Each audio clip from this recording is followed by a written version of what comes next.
여러분들은 일생을 살아가면서 여러분 일생 가운데에서 가장 행복하고 기분 좋았던 그 시절이 아니라 한 시점은 언제였는가?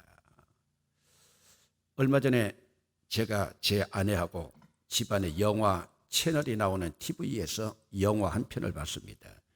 그 영화 제목은 원더였습니다. 영어로 원더, 신비한, 경이로운 그런 단어였습니다.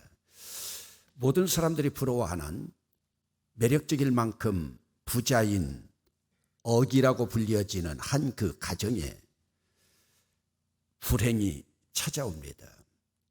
딸도 참 예쁘고 아내도 참 예쁘고 남편도 행복하게 살아가는데 그 가정에 둘째로 태어난 어찌 보면 막내인 이 아들이 괴물처럼 심각한 돌연변이로 태어납니다. 그러면서 집안이 자기 전체의 우주예요. 집안에서만 살아갑니다. 아빠도 엄마도 누나도 오직 초점이 그 아이에게만 있습니다. 이 아이에게 세상 구경을 시켜주려고 합니다. 헬멧을 하나 선물로 사다 주니까 그 헬멧을 쓰고, 왜요? 헬멧을 쓰고 있는 동안만 괴물처럼 보이지 않는 그 모습입니다. 저 헬멧을 벗기면 우리가 영화상에서 바라보면서도 얼마나 거부적인 그러한 모습인가 모릅니다. 드디어 가족들이 헬멧을 벗겨주기를 원합니다. 그러면서 헬멧을 벗겨주면서 이 아이가 학교에 갑니다. 괴물처럼 생긴 이 아이가 학교에서 얼마나 손가락질을 받고 놀림을 받겠습니까? 처음으로 헬멧을 벗고 낯선 세상으로 용감하게 첫 발을 디딥니다. 이 아이가 괴물처럼 보이지만 이 아이는 27번의 성형 수술을 견뎌낸 아들입니다. 그런데 남다른 외모 때문에 사람들의 시선 때문에 상처를 받고 있습니다. 교장 선생이 끈질기게 이 아이에게 관심을 갖습니다. 영화를 보면서 제 아내가 그럽니다. 저런 교장 선생이 과연 있을까? 그러면서 그 교장 선생이 유명한 명언을 한마디 말합니다. 너희들이 괴물이라고 놀리는 저 아이는 괴물의 모습이 변하지 않는다. 그러면 우리가 변해야 된다. 저 아이를 바라보는 관점인 우리가 변해야 된다. 그러면서 그 아이들이, 손가락질하던 아이들이 한 명씩 변해지는 그런 모습이고, 그러다가 저 아이를 변호하기 위해서 자기 자신이 두들겨 맞으면서도 저 아이를 돌보는 데 앞장을 서는 친구들이 한두 명씩 나타나기 시작합니다. 여러분, 오늘 우리는 내가 변해가고 있습니까? 아니면 환경이 변하기를 여러분들은 기다리고 있습니까? 그러면서 또 한 번 여러분들에게 묻습니다. 우리는 혈통주의인가? 정말로 박애주의자인가? 혈통주의라고 하는 것도 지난주에도 여러분들에게 말씀드렸지만 사상주의보다는 김일성 주체 사상이나 모택동 공산당 사상이나 아니면 레닌이나 칼 막스의 유물사관, 그런 사상주의자보다 혈통주의가 훨씬 낫습니다. 그러나 혈통주의는 또 잘못 들어가면 편협된 민족주의로 들어갈 수 있습니다. 그런데 예수님의 사상은 민족주의에서부터 시작하지만 결국은 온 우주 박애주의로 나가고 있습니다. 그러기에 주님이 이 땅에 오신 것은 인종적이고 국가적인 성의 담을 무너뜨리기 위해서 오셨습니다. 오늘 성경 본문에 보면은 그 당시 사람들에게 가장 손가락질을 받으면서 소외감을 느끼던 사마리아라고 하는 지역이 나타납니다. 우리 어린 시절의 지역으로는 사마리아라고 하지만은 사람들로 바라볼 때, 편협적인 모습으로 바라볼 때 우리는 어린 시절에 문둥병자가 사람 어린아이들의 간을 빼먹어야 산다고 문둥병자들을 피했던 그런 시절이 있습니다. 피부병도 마찬가지입니다. 정신질환자들도 마찬가지입니다. 오늘 여러분들이 그 부모들이나 아니면 여러분들이 그들의 가족들의 입장을 한번 생각해 보세요.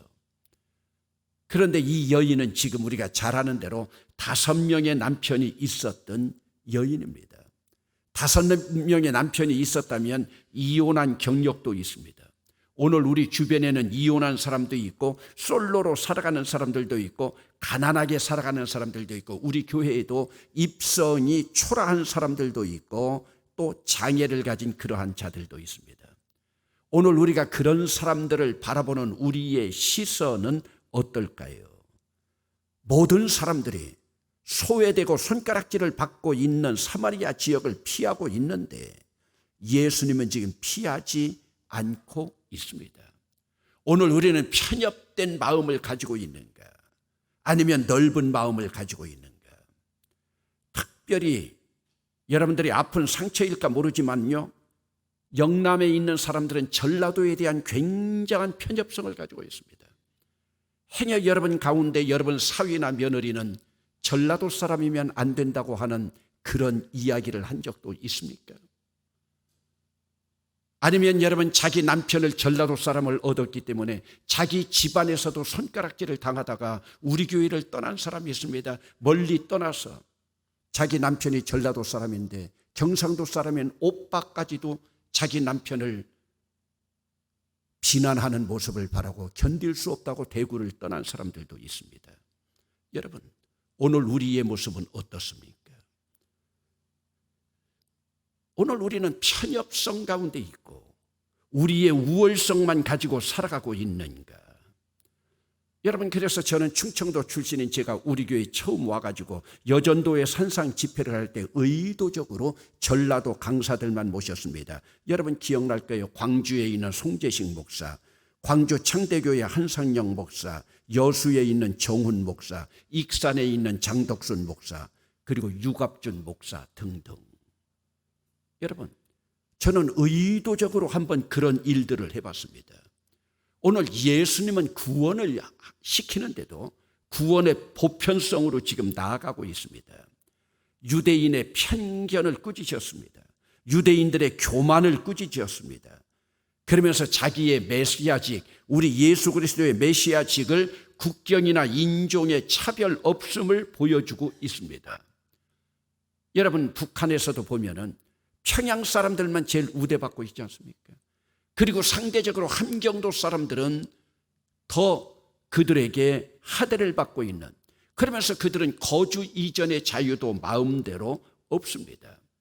오늘 성경 본문에서 예수님이 등장하면서 사마리아가 등장하고 있다고 하는 이것은 도저히 예수님과 사마리아 사람과는 그 당시 상식적으로 정치적으로 윤리적으로 대할 수 없는 그런 상황인데, 지금 예수님 메시아가 이 땅에 오신 것은 이러한 모든 편협된 것들을 깨뜨리기 위해서, 그렇다면 오늘 예수님이 이런 것들을 깨뜨리기 위해서 오셨다면 오늘 여러분들은 지금 편협된 이러한 것들이 깨뜨려져 가고 있습니까?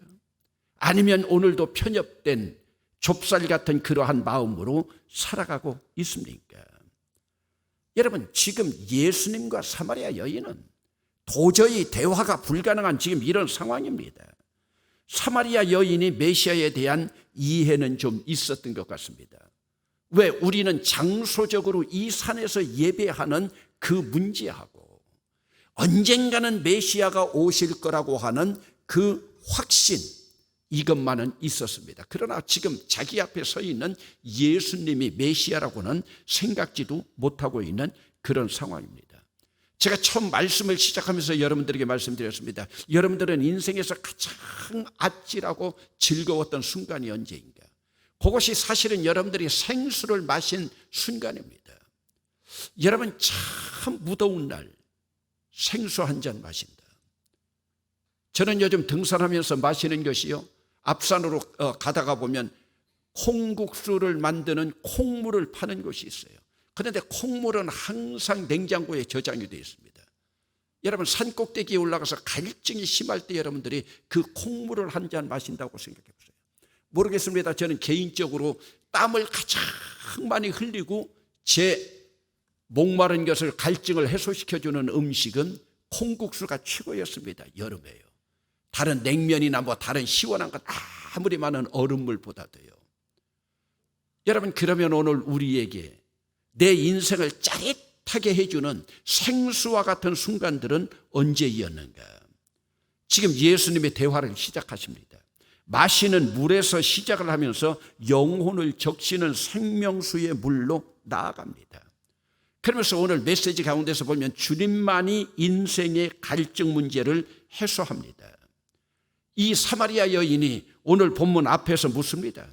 어찌해서 사마리아 여인에게, 사마리아 사람도 상종할 수 없는데, 남녀 7세 부동성만큼 그들에게는 참 멀었는데, 더군다나 사마리아 남자가 사마리아 남자를 대한다는 건 모르지만 사마리아 남자가 유대인이 어찌해서 사마리아 남자가 아니라 사마리아 여자에게 물을 달라고 하느냐? 사실 이 여인은 영적으로 지금 갈증을 느끼고 있었던 상황입니다. 지금 6시라고 하면 이 6시는 우리의 정오를 말합니다. 가장 뜨거울 때입니다. 그런데 예수님은 가장 뜨거운 정오의 시간에 모든 관습, 모든 전통을 깨뜨리고 지금 뚫고 들어오십니다. 지금 뚫고 들어오시는 거예요. 오늘 본문 앞부분에서도 보면 예수님의 인성이 드러납니다. 내가 지금 피곤하다, 목마르다. 그래서 피곤하고 지쳐있는 몸으로 오늘 성경 말씀 가운데서도 보면 털썩 그 자리에 주저앉아서 그런 예수님이 당신도 지금 목마르고 당신도 지금 지쳐있는 그 상황, 예수님의 인성을 드러내면서도 그 당시의 관습과 전통을 뚫고 한낮에 지금 이 여인을 향해서 들어오십니다. 여러분, 이 말씀이 오늘 본문의 핵심입니다. 인간이 먼저 찾아간 것이 아닙니다. 주님이 생수를 들고 지금 먼저 찾아오십니다. 마시는 갈증을 해소하는 물에서부터 시작해서 영혼을 적시는 생명수의 물로 나아갑니다. 이것은 마치 바로 이 앞부분에 있는 요한복음 2장에 나타나고 있는 가나 혼인잔치에서 맹물로 포도주를 만드는 생수의 길로 나아가는 이 포도주는 결국 십자가에서 예수님이 흘리실 붉은 피를 예표하고 있고 그 붉은 피를 상징하기 위해서 오늘 우리가 성만찬으로 나아가는 그 예표를 지금 보여주고 있는 모습입니다. 예수님은 지금 관습의 눈에서 벗어나서 영적인 눈을 떠서 이 사마리아 여인은 지금 어떤 여인입니까? 소외당하고 있는 여인입니다. 갈증 문제라고 하는 것은 바로 오늘 우리의 먹고 사는 문제입니다. 경제 문제입니다. 여기서부터 시작해서 지금 사실은 이 안에 보여지지는 않지만 정치적인 문제로 나아가고 있습니다. 정치적인 문제가 뭡니까? 사마리아가 편협된 곳으로 보여주고 있는 모습입니다. 그러면서 지금 또 철학적인 문제까지 나가고 있습니다. 철학적인 문제가 뭡니까? 이 여인이 왕따를 당하고 있으면서 외로움 가운데 한낮에 가장 뜨거울 때 우물에 올 수밖에 없는 이 여인의 실존입니다. 그러면서 오늘 본문에도 또 보면 네 남편 데리고 와라. 5번째 내가 결혼했지만 지금 내 남편이 없습니다. 내가 그것도 알고 있다. 윤리 문제로 나가고 있습니다. 그리고 마지막에 생수의 신앙 문제까지 지금 터치하고 있습니다. 예수님은 지금 영적인 눈을 떠서 생수를 맛보기를 원하고 있는데 이 여인이 구원신앙에까지 이르지 못하고 있는 안타까움입니다. 예수님의 선물을 가지고 왔는데도 모릅니다. 그러면 지금 이 여인은 왜 이 생수의 맛을 아직도 그 안에까지 들어가지 못하고 있었을까요? 이 여인은 예수님에 대한 조금 선이해는 있었습니다. 오늘 우리는 예배할 곳이, 우리 조상들은 이 산에서 예배하였는데 당신들의 말은 예배할 곳이 예루살렘에 있다 하더이다. 그들은 사마리아 사람들로서 그리심산에서 예배를 했습니다. 예배하는 장소에 대해서 관심을 갖고 있고 언젠가는 메시아가 오리라고 하는 그 희망도 가지고 있었습니다. 그러나 이 여인은 생수를 달라고 하는 주님 앞에, 물을 달라고 하는 주님 앞에 그릇이 없습니다. 물이 너무 깊습니다. 여러분, 그릇이 없다고 하는 것은 뭡니까? 아무리 생수가 있어도 내가 그릇으로 떠먹어야 된다는 것이고, 아무리 깊은 곳에 있어도 내가 끌어올려야 된다는 야곱의 우물, 일반적인 전통적으로 보면 그 깊이가 100피트라고 합니다. 100피트가 되면 여러분 어느 정도냐면 30m 정도가 됩니다. 우물물이 옛날에 시골에서 30m 정도 된다. 굉장히 깊은 거예요. 여러분, 저는 30m는 되지 않지만 20m 되는 우물에 빠져본 적이 있습니다. 그것도 한겨울에요. 왜요? 바닥이 얼음으로 다 얼고 있고 우물의 이 높이는 높지 않고, 여러분 시골에 있는 우물 알잖아요. 그래서 거꾸로 그냥 미끄러져서 들어가 버렸어요. 그때 제 살아나왔을 때 시골 사람들이 다 그랬어요. 저 교회 다니는 건 모르고 노인 할머니들이 부처님이 너 살렸다고, 부처님이 살렸다고요. 개뿔이 하나님이 살려주셨죠. 그리고서 결국은 목사가 됐는데요. 여러분, 오늘 이 우물이라고 하는 것, 여기에 지금 우리에게 의미하고 있는 것이 참 깊습니다. 너희들 갈증날 때 한 번 물 마시고 또 갈증나면 또 마시지만은, 그러나 한 번만 마셔도 영원히 목마르지 않을 생수가 여기 왔다. 그러면 오늘 이 여인도 지금 이 생수를 왜 마시지 못하고 있습니까? 이 여인에게도 편협된, 전통에 사로잡힌, 그러한 관습에 사로잡힌 잘못된 것들이 있습니다. 오늘 본문 가운데서 이 여인이 물동이를 깨뜨렸다. 오늘 본문이 아니고 본문 뒷부분에서 물동이를 깨뜨렸다 하지만, 오늘 이 여인이 물동이를 깨뜨린 것은 이 여인에게 지금 가지고 있는 것 가운데 가장 소중한 것을 깨뜨린 거예요. 여러분, 오늘 여러분들이 인생 살아가면서 무엇을 위해서 살아가고 있습니까? 요즘 새벽기도에서 제가 자주 그런 말을 인용을 많이 합니다. 하나님이라고 하는 영어는 가십니다. God입니다. 그런데 거기서 L자만 하나만 더 붙이면 황금, 골드가 됩니다. 여러분, 오늘날 하나님을 찾아서 하나님을 찾아서 나온다고 하지만, 하나님을 찾기보다는 사실은 하나님 안에서 골드, 금을 찾기를 원하는 사람들이 너무 많이 있습니다. 본질하고 비뚤어져 나가 있습니다. 한국 교회도 지금 그렇습니다. 여러분, 세속화돼 가고 있는 교회들이 바로 그렇습니다. 여러분, 오늘 우리는 물질 속에서 생수를 얻고 있는가? 그러나 물질 속에서 생수를 얻을 수는 없습니다. 오늘 우리가 생수라고 하는 것이 무엇인가? 생수를 무엇으로 얻을 수 있는가? 물론 이 생수라고 하는 것은 결국 하나님의 성령, 하나님께서 주시는 성령으로 나아가고 있지만은, 이 성령으로 왜 늘 가득 차고 있지 못한가? 오늘 우리 심령 속에 이 여인이 가지고 있는 물동이와 같은 완고한 바위가 있는 한 생수를 얻을 수 없습니다. 그 바위를 깨뜨려야, 진짜 생수는요, 바위를 깨뜨려야 해요. 지난 월요일 날 온도가 한 30도도 더 높이 올라갔습니다. 그런데 월요일 날 쉬는 날 우리 모임이 있어가지고 우리 교회 부목사를 지냈던 박만성 목사하고 최병천 목사하고 비슬산 종주를 했습니다. 장장 16km였습니다. 얼마나 땀이 흐르는지. 그런데 여러분, 비슬산 정상 가까이에 갔는데요, 거기도요 약수터가 있어요. 오늘도 좀 비가 와서 그런데요, 약수터의 물이요 얼마나 좋은지요. 어떤 사람들은 그 약수터까지 올라와 가지고 삼계닭을 끓여 먹고 가는 사람들이 있대요. 왜? 거기에 있는 약수터 그 물이 파란색 물을 내면서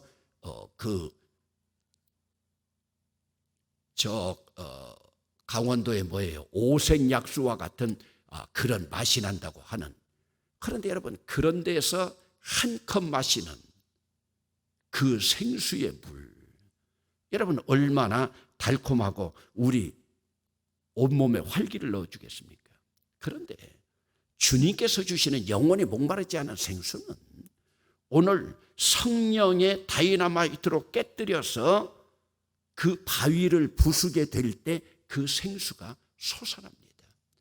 우물물은 그릇으로 떠먹어야 되지만 생수는 솟아나는 겁니다. 오늘도 이 세상에서 가장 행복한 사람은 생수가 솟아나는 사람이고, 이 생수가 솟아나는 사람은 이 삶을, 예수님께서 주신, 메시아가 주신 그 삶을 누릴 줄 아는 사람들입니다. 여러분, 오늘도 무엇을 찾아서 여러분들이 그렇게 부지런히 나가고 있습니까? 지난 주일날 예배 마치고 가다가 배명숙 경사가 교통사고가 크게 났어요. 광주에서 올라온 차가 그 차를, 배명숙 권사 부부가 타고 있는 차를 박아가지고 차가 거의 박살이 났어요. 안준호 집사 남편은 하나도 티끌도 상하지 않고요. 오늘도 병원에 입원해 있는데 제가 다녀왔습니다. 여러분, 저는 배명숙 권사가 아는 분들 알지만 얼마나 열심히 살아가는지 압니다. 얼마나 부지런하게 살아가는지 압니다. 그는 어느 지역에 가든지 이전에 단양에서도, 이전에 경기도에서도, 대구에서도 살아가는 그 모습을 봅니다. 참 바쁘게 부지런하게 살아갑니다. 제가 오늘 갔더니 본인 입에서 뭐라는 줄 아세요? 목사님, 너무 부지런히 살고 너무 열심히 살다 보니까 하나님이 이런 방법이라도 쉬어가라고 저에게 여기 입원시킨 것 같습니다. 여러분, 목사가 그 이야기를 하지 않고 본인이 그 이야기를 하면서 깨달으니 얼마나 감사한 일입니까? 여러분, 우리 속담에도 보면 넘어진 김에 쉬어간다고 하는 말도 있습니다. 여러분들이 정말로 세상의 생수를 누리지 못하고 여러분들의 계획으로만 살아가면, 그래서 성경 말씀 가운데 그런 말씀 하나도 없잖아요. 사람이 계획할지라도 그것을 이루는 분은 하나님이다. 여러분, 제가 배명숙 권사님한테 그랬어요. 2019년 6월 마지막 즈음에 병원에 입원할 줄 생각이나 했겠느냐. 다행히 외상은 다친 데가 하나도 없습니다. 뼈 부러진 것도 하나도 없습니다. 시간만 좀 지나면 됩니다. 그래서 하나님께서 주시는 메시지가 무엇인가 깨달아라. 여러분, 오늘 여러분들은 하나님이 주시는 생수로 살아가고 있는 거예요. 그런데 그 생수는 순간적으로 나올 수 있습니다. 순간적으로 나오는 것이 지지난주에 우리가 성령 강림절입니다. 그러나 그때 솟아난 이 성령의 씨가 생번충하고 있느냐, 생육, 번성 충만하게 나아가고 있느냐. 여기서 주님이 윤리적인 문제로, 경제적인 문제, 여기에서 우물에 있는 물의 문제에서 윤리적인 문제로 네 남편 데리고 오라 하는 이 윤리적인 문제로 화제를 돌리신 이유는 뭐냐? 너 윤리적인 문제 회개하라. 남편 5번 바꾼 거 회개하라. 그 안에 네가 불법적인 일 있는 거 회개하라. 회개하지 않으면 이 생수의 강을, 생수의 물을 마실 수가 없어. 그러고 나니까 이 여인이 주는 선지자인 것 같습니다. 회개하면서, 그리고 결국은 영적인 신앙적인 문제로 접근하게 됩니다. 그러면서 이 여인은 뭐라고 그래요? 장소 문제로 우리는 그리심산에서 예배했습니다. 당신들은 예루살렘에서 예배하죠. 우리 주님은 장소와는 관계가 없습니다. 예배할 때가 오리라. 예배할 때가 오리라.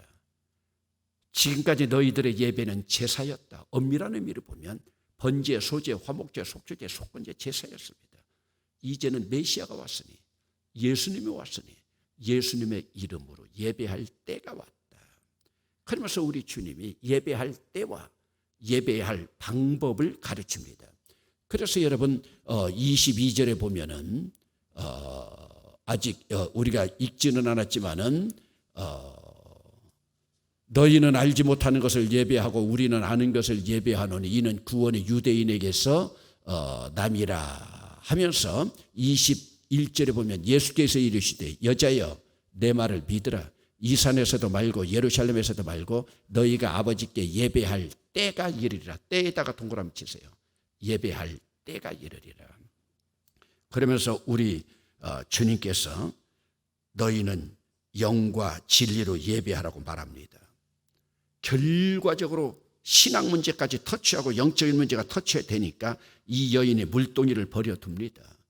물동이를 이 여인에게 버리는 것은 지금 골드라고 하는 황금을 버리고 가시라고 하는 하나님을 향하여 나아가는 겁니다. 그러면서 동네로 들어가서 이 여인이 예수님에 대해서 증거합니다. 예수님에 대해서 증거하는 것은 이제 예수님을 누리기 시작합니다. 오늘 내가 버려야 할 것은 무엇인가? 그런데 어떤 사람들은요, 또 생수를 가져다가 붓는데도 밑 빠진 독에 물 붓듯이 붓는 사람들이 있습니다. 오늘 새벽 기도에서 우리가 함께 묵상했던 말씀입니다. 여러분 예레미야서 2장 13절을 한번 찾아보시겠습니다. 예레미야서 2장 13절 자막에도 지금 뜨고 있습니다. 예레미야서 2장 13절 여러분 한 목소리로 함께 읽어보시겠습니다. 시작. 내 백성이 두 가지 악을 행하였나니 곧 그들이 생수의 근원되는 나를 버린 것과 스스로 웅덩이를 판 것인데 그들은 그 물을 가두지 못할 터진 웅덩이들이니라. 생수를 아무리 가득 채워서 가져다 놔도 터진 웅덩이, 밑 빠진 독에 물 붓기, 거기에는 생수가 영원히 존재할 수 없습니다. 오늘 본문 이 13절 말씀 가운데 한번 따라 합시다. 생수의 근원되는 나. 다시 한번 따라 합시다. 생수의 근원되는 예수님. 다시 한번 따라 합시다. 생수의 근원되는 하나님. 이스라엘이 멸망한 이유가 뭐냐? 생수의 근원되는 하나님을 버린 일입니다.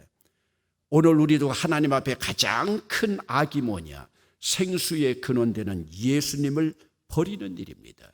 여러분 오늘 우리는 내 안에서 솟아나는 영생하도록 솟아나는 생수의 힘으로 살아가고 있는가? 생수의 힘으로 살아갈 수 있기를 주의 이름으로 축원합니다.